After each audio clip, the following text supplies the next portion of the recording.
नाम शिवांगी पांडे है and I am a veterinary science student and I am working for team VCC. और आज का टॉपिक जो मैं आपको पढ़ाने जा रही हूँ उसका नाम है बायोटेक्नोलॉजी।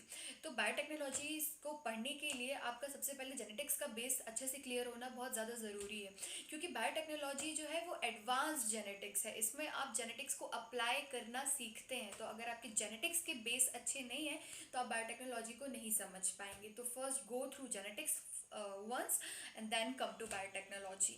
अब बायोटेक्नोलॉजी की अपनी खुद की बात की जाए तो अगर आप मेडिकल साइंस को एज अ करियर देखते हैं तो बायोटेक्नोलॉजी अपने आप में एक वास्ट सब्जेक्ट है, जिसका प्रैक्टिकल अप्रोच जो है वो बहुत ज़्यादा चैलेंजिंग भी है। लेकिन इस सब्जेक्ट में इंटरेस्ट बहुत आता है अगर इसको अच्छे से समझा जाए तो this was about the brief of biotechnology.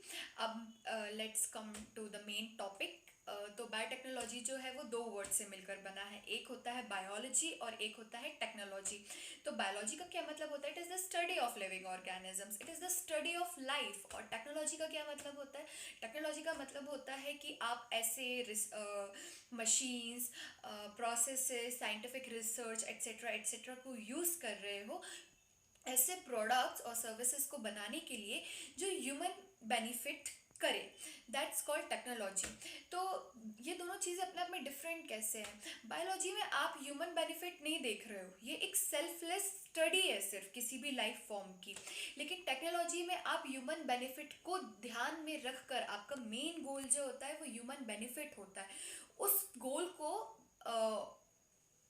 उस गोल को पूरा करने के लिए आप अपनी साइंटिफिक रिसर्च को यूज़ करते हो, मशीन्स को यूज़ करते हो, प्रोसेसेस लगाते हो वेरियस वेरियस कि आपको कुछ ऐसे प्रोडक्ट्स और सर्विसेज मिल जाएं जो ह्यूमन बेनिफिट के लिए ज़रूरी हो।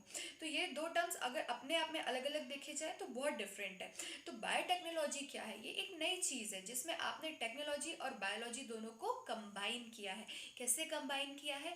आपने इस scientific research, machines, processes etcetera etcetera को यूज़ किया है लिविंग ऑर्गेनिजम्स पर, जिससे कि आपको ऐसे प्रोडक्ट्स और सर्विसेज मिल सके जो ह्यूमन बेनिफिट के लिए होते हैं। तो this is how you have combined two very different fields of science. तो अब बायोटेक्नोलॉजी जो है उसका खुद के दो डेफिनेशंस हैं, एक ट्रेडिशनल डेफिनेशन है या एक ट्रेडिशनल अप्रोच है और एक मॉडर्न डेफिनेशन या मॉडर्न अप्रोच है। तो अगर ट्रेडिशनल डेफिनेशन या ट्रेडिशनल अप्रोच पर जाएं तो उसके अकॉर्डिंग बायोटेक्नोलॉजी जो है वो सिंपल जो आप डेली अपने डे टू डे लाइफ में देख रहे हो चीज़ों को होते हुए या प्रोसेसेस को होते हुए, वही उसका ट्रेडिशनल कंसेप्ट है। जैसे कि कर्ड का फॉर्मेशन होना, वाइन का फॉर्मेशन होना, ये सब उस बायोटेक्नोलॉजी का ट्रेडिशनल कंसेप्ट है। भाई आपने अपने एक कंटेनर में लिया, आपने कंटेनर, उसमें मिल्क डाला, उसमें लैक्टोबैसिलस का आपने इनोक्यूलम ले लिया और कुछ समय में उसकी कर्डलिंग हो गई तो कर्ड का फॉर्मेशन हो गया।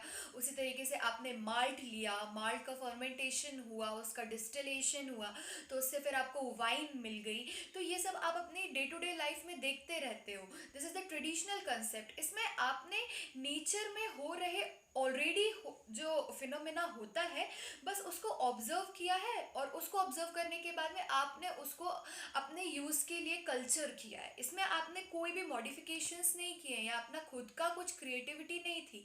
तो this was the traditional definition of biotechnology. वहीं पर मॉडर्न डेफिनेशन ऑफ बायोटेक्नोलॉजी क्या है? जहाँ पर आपने वो उस जो भी लिविंग ऑर्गेनिज्म है, मान लीजिए लैक्टोबैसिलस ही है, तो उसकी सेल को आपने एक्सट्रैक्ट किया है, उसके न्यूक्लियस में जाकर उसकी जीनोम के साथ में आपने कुछ मॉडिफिकेशंस किए हैं और फिर उस लैक्टोबैसिलस को यूज़ आपने ऐसे किया है कि वो आपके डिज़ायर्ड प्रोडक्ट्स बनाए। तो वो मॉडर्न डेफिनेशन या मॉडर्न कंसेप्ट या मॉडर्न अप्रोच ऑफ बायोटेक्नोलॉजी है। तो टेस्ट ट्यूब बेबी जो आप अगर मैं कुछ आजकल के इम्पॉर्टेंट टॉपिक्स की बात करूँ तो जैसे टेस्ट ट्यूब बेबी आप सुनते हैं या ह्यूमन जीनोम प्रोजेक्ट सुनते हैं, ये बड़े बड़े टर्म्स जो हैं ये सब बायोटेक्नोलॉजी के अंदर ही फॉल करते हैं। अब इन विट्रो फर्टिलाइजेशन जो आप करवाते हैं दो गैमेट्स का, वो सब कुछ भी बायोटेक्नोलॉजी के अंदर ही आता है। अब आप कहेंगे कि मैं कह रही थी कि यहाँ पे आपने जीनोम के साथ मॉडिफिकेशन किया, पर टेस्ट ट्यूब बेबी बनाने में आपने जीनोम के साथ कोई मॉडिफिकेशन नहीं किया है। आपने इन विट्रो फर्टिलाइजेशन करवाने के लिए जीनोम के साथ कोई मॉडिफिकेशन नहीं किया है, फिर भी ये बायोटेक्नोलॉजी के अंदर आते हैं according to the sources from NCERT class 12th। अब उसी एनसीईआरटी क्लास 12th में यूरोपियन फेडरेशन ऑफ बायोलॉजी ने एक डेफिनेशन दी है बायोटेक्नोलॉजी की, जो आज की मॉडर्न डेफिनेशन भी है। I am going to read it out and then I will explain you it word by word. तो यूरोपियन फेडरेशन ऑफ बायोटेक्नोलॉजी के हिसाब से, जिसको EFB भी कहते हैं, उनके according biotechnology is the integration of natural science and organisms, cells, parts thereof and molecular analogues for products and services। तो इसका क्या मतलब होता है, integration of natural science and organisms? मतलब आपने जो स्टडी की है पूरी ऑर्गेनिजम्स पर, वो स्टडी, वो एक्सपीरियंस, वो नॉलेज आप यूज कर रहे हो, उसको ऑर्गेनिजम्स पर अप्लाई कर रहे हो। कंप्लीट ऑर्गेनिज्म यूज नहीं कर रहे हो तो उनकी सेल्स ले रहे हो, उनके मॉलिक्यूल्स को यूज कर रहे हो, जिससे कि आपको ऐसे प्रोडक्ट्स और सर्विसेज मिल सके जो ह्यूमन बेनिफिट के लिए हो। So this is the modern definition of which is given by European Federation of Biotechnology। अब we are going to discuss about the principles of biotechnology। वो कौन से पिलर्स हैं जिस पर पूरी बायोटेक्नोलॉजी आपकी स्टेबल है? तो वो दो हैं, एक है जेनेटिक इंजीनियरिंग और एक है बायो प्रोसेस, और दूसरा है बायो प्रोसेस इंजीनियरिंग। तो ये जो मैं बोल रही हूँ आपसे जेनेटिक इंजीनियरिंग, इसको समझते हैं पहले। जेनेटिक्स का मतलब तो आप समझ रहे हैं, it is related to genome, it is related to your DNA। And what you mean by engineering, engineering का मतलब होता है मैन्युपुलेट करना, to change something is called as engineering. तो यहाँ पर आप क्या कर रहे हो, जेनेटिक इंजीनियरिंग का मतलब क्या हुआ कि आप उस जीनोम में कुछ चेंजेस ला रहे हो। अब चेंज आप कभी डिग्रेडेड फॉर्म में नहीं लाते कि चेंज ऐसा कर देना है कि कोई डिसएडवांटेज हो हमको। अगर हम इतनी टेक्नोलॉजी, इतना पैसा खर्च कर रहे हैं, तो हम एक ऐसा ही चेंज लाना चाहते हैं जो एडवांस्ड हो, जो हमारे लिए बेटर रिजल्ट्स दे। तो हम लिविंग ऑर्गेनिजम्स जो हैं उनकी सेल्स को एक्सट्रैक्ट करते हैं, वहाँ से उनका जीनोम निकालते हैं, DNA हो, RNA हो, सेल टू सेल वेरी करता है, जो भी हम हमारा टारगेट होता है उसको हम निकालते हैं। उसके बाद उसमें मैनिपुलेशंस करते हैं, हम आगे पढ़ेंगे कि कैसे मैनिपुलेशन करते हैं, पर हम उसमें चेंजेस करते हैं जिससे कि वो ऑर्गेनिज्म ऐसे चेंज हो जाए कि वो हमारी अकॉर्डिंग प्रोडक्ट्स एंड सर्विसेज बना सके, हमारी नीड्स के अकॉर्डिंग। तो that is called as what, genetic engineering. और दूसरा कंसेप्ट जो है वो बायो प्रोसेस इंजीनियरिंग है। बायो प्रोसेस का क्या मतलब हुआ, लिविंग ऑर्गेनिज्म जो प्रोसेस करने वाला है।